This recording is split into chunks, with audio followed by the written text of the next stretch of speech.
FLM, wide open thinking, world-class work, and far-reaching results.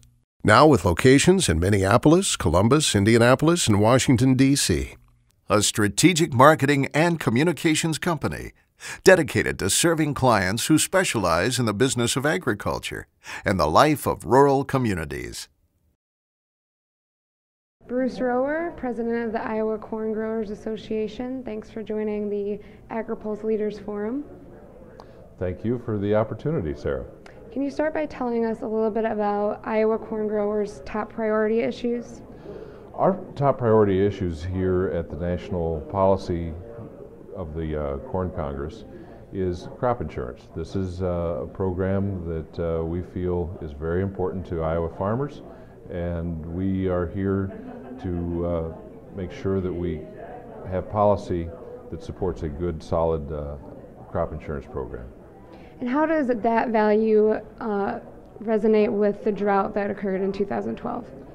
Well, the point that I like to make with that is that very frequently when you've had disasters such as the drought that we had this year, you have seen the need for a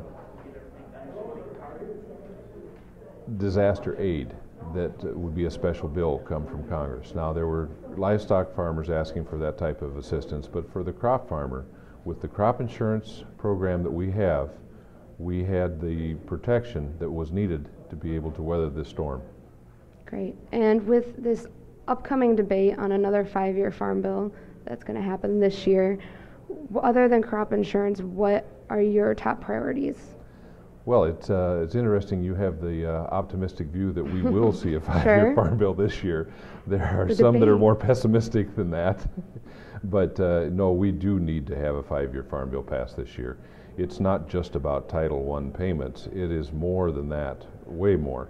You have the research titles, you have the conservation titles, you have rural development titles, and then you have exports. On the conservation, of course, we have to protect our soil and water so we don't denigrate our factory, the farm, and the land. With research, we had a good demonstration of what research can do this year with the yields that we had. Second driest year in a long time, 8th largest crop. Research has been benefiting us in agriculture. So we need to not be looking at that as a budget balancer because it will hurt us in the long run. Rural development has been available to help local industries like local elevators.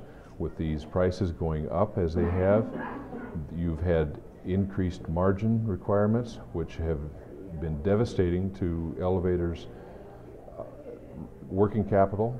And with that, the rural development programs have been very helpful to shore that up with loans from the USDA. So that affects the community with jobs there.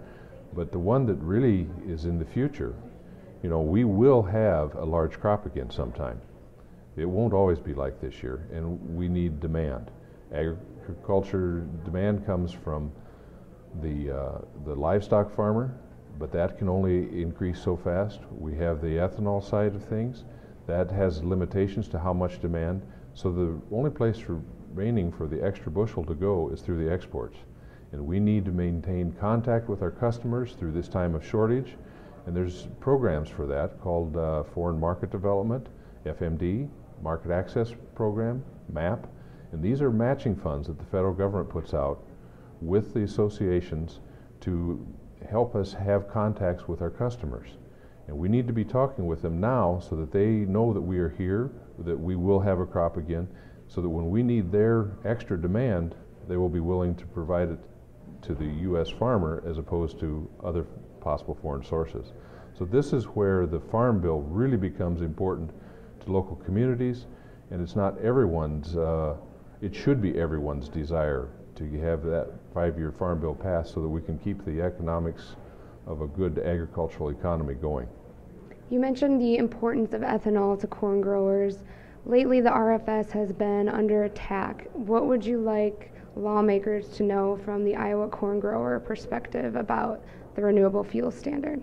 The renewable fuel standard is very important to keep the ethanol industry going in a healthy manner. because not only does it provide first sales opportunities for corn, the byproducts of the ethanol is very important to us that are livestock producers, because of the dried distillers grain is a high protein source of feed that is an alternative to soybean meal. Soybeans have been in short supply, and soybean meal has been expensive with China's demand on that side, so it gives us an alternative. It is very important to the livestock industry that we have the distillers grain. You don't get the distillers grain without getting the ethanol. Are there any other top priorities you would like to address here at Commodity Classic? Just back to the issue of crop insurance, that it's a very, very important program, and that we continue to want to make sure that that is a workable, viable program for the Iowa corn farmer. Bruce Rohwer, thank you so much. Thank you.